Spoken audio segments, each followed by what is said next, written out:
ఓం నమో భగవతే రుద్రాయ. భార్యాభర్త మధ్యలో ఎవరూ రాకుండా ఒక ప్రత్యేకమైనటువంటి రక్షణ గనక కట్టుకున్నట్లయితే మీ ఇద్దరి మధ్య కూడా ఎటువంటి అనుమానాలు తావు లేకుండా చక్కనైనటువంటి అన్యోన్యత అనేటటువంటిది కలిగి ప్రేమానురాగాలు కలిగి ఒకరంటే ఒకరికి ఇష్టం కూడా కలుగుతుంది. అయితే ఈ రక్ష ఎలా తయారు చేసుకోవాలి, ఏ విధంగా తయారు చేయాలి, ఎలా పూజ చేసుకోవాలి, దీని నియమాలు ఏమిటి అనేటటువంటి విషయాలన్నీ కూడా మీకు నేను ఈ వీడియోలో తెలియజేస్తాను. ఎవరైతే ఎక్కువగా భార్యాభర్తల మధ్య మూడవ వ్యక్తి ప్రవేశించి ఇబ్బంది పడుతూ ఉంటారో వారందరికీ కూడా ఈ వీడియోని షేర్ చేయండి.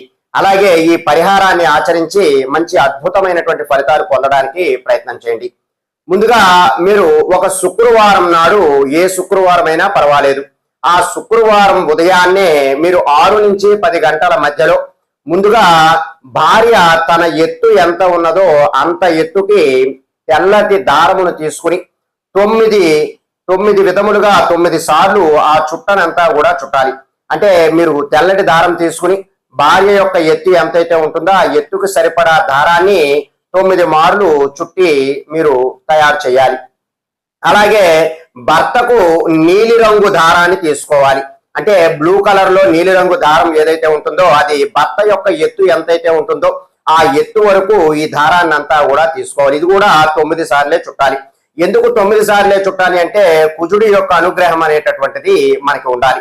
ఇప్పుడు ఈ చుట్టినటువంటి యొక్క దారమునంతటిని కూడా మీ ఇష్టదైవం దగ్గర పెట్టాలి. అంటే ఇది ఒక చేతికి కట్టుకునేటటువంటి కంకణములాగా మనం తయారు చేసుకోవాలి అన్నమాట. ఇలా మీరు ఈ యొక్క 9 సార్లు కూడా చుట్టినటువంటి ఈ యొక్క దారపు రక్షణ అంతా కూడా మీ ఇష్టదైవం, మీకు ఏ దేవుడు ఇష్టమైతే ఆ దేవుడి దగ్గర ఈ రక్షని ఉంచాలి. ఉంచి ఆ రక్షకి పైన పసుపు రాసి కుంకుమ బొట్టును పెట్టాలి.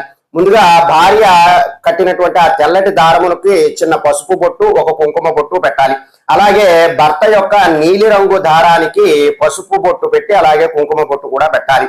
ఇప్పుడు పెట్టిన తరువాత భార్యాభర్తలిద్దరూ కూడా ముందుగా భార్య తన భర్తకి ఎడమ చేతికి కట్టాలి.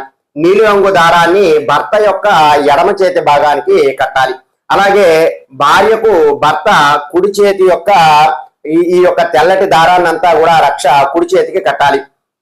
ఇలా ఎందుకు చేస్తారు అంటే భర్త ఎడమ చేతి వైపు భార్య ఉంటుంది కాబట్టి భర్తకి ఎడమ చేతికి ఈ రక్షణ కట్టి భార్యకి కుడి చేతికి ఈ రక్షణ కట్టడం వలన వారిద్దరి మధ్య కూడా మూడవ వ్యక్తి ప్రవేశించేటటువంటి అవకాశాలు అనేటటువంటివి ఉండవు. ఈ రక్ష అంత శక్తివంతమైనటువంటిది. అయితే ఈ రక్ష కట్టుకున్న 3 రోజులు కూడా కొన్ని నియమాలు పాటించాలి. ప్రతిరోజు రాత్రి పాలన మాత్రమే తీసుకోవాలి. ఆహారాన్ని ఏదైనా పలహారాన్ని కూడా తీసుకోకూడదు. పాలన మాత్రమే తీసుకోవాలి. ఈ 3 రోజులు కూడా బ్రహ్మచర్యాన్ని పాటించాలి. అలాగే ఈ 3 రోజులు కూడా మాంసాహారాన్ని తీసుకోకూడదు. అలాగే ఈ 3 రోజులు కూడా మద్యాన్ని కూడా తీసుకోకూడదు. ఇలా మీరు ఈ నియమాలను పాటిస్తూ 3 రోజుల తరువాత మీ యొక్క దీక్ష అంతా కూడా పూర్తి అవుతుంది. ఇప్పుడు ఈ రక్ష మీకు ఎన్ని రోజుల పాటు మీ చేతికి ఉండగలుగుతుందో అన్ని రోజుల పాటు ఉంచుకొనవచ్చును. ఒకవేళ ఏదైనా ఆటంకం వచ్చి ఈ రక్ష ఇబ్బంది కలిగినట్లయితే మరలా మీరు మరొక కొత్త రక్షను శుక్రవారం నాడు తయారు చేసుకుని మరలా కూడా కట్టుకొనవచ్చును. అయితే ఆడవారికి వచ్చేటటువంటి ఆటంకం వలన ఈ రక్షకి ఎటువంటి ఇబ్బంది కూడా లేదు. కాబట్టి ఈ యొక్క ప్రత్యేకమైనటువంటి రక్షను ధరించి భార్యాభర్తల మధ్య ఉన్నటువంటి ఈ యొక్క అనుమానాలు లేదా మూడో వ్యక్తి ప్రవేశం అనేటటువంటిది లేకుండా వారిద్దరి మధ్య కూడా చక్కనైనటువంటి అనుబంధం కలిగే విధంగా మనం ఈ యొక్క రక్ష అంతా కూడా ఉపయోగపడుతుంది. ఈ ప్రత్యేకమైనటువంటి రక్షతో మీకు మంచి ఫలితాలు అనేటటువంటివి కలుగుతాయి. సాధారణంగా మనకి ఏదైనా పూజా కార్యక్రమాలు జరుగుతున్నప్పుడు మగవారు కుడి చేతికి రక్ష కట్టుకోవడము, ఆడవారు ఎడమ చేతికి రక్ష కట్టుకోవడము కూడా పూజా నియమాల ప్రకారం జరుగుతుంది. కానీ ఇక్కడ భార్యాభర్తల మధ్య బంధం బలపడటానికి వారిద్దరి మధ్య కూడా అంటే భర్త యొక్క ఎడమ చేతి భాగం వైపు భార్య యొక్క కుడి చేతి భాగం మధ్యలో ఎవరు కూడా ఉండరు కాబట్టి వారిద్దరి మధ్య కూడా ఎవరు రాకుండా ఉండటానికి ఈ ప్రత్యేకమైనటువంటి రక్ష చాలా చక్కగా ఉపయోగపడుతుంది.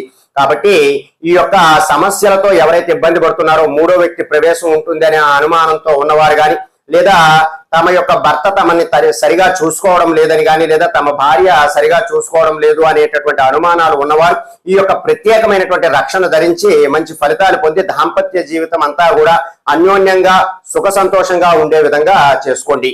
సర్వే జనా సుఖినో భవంతు. శుభం.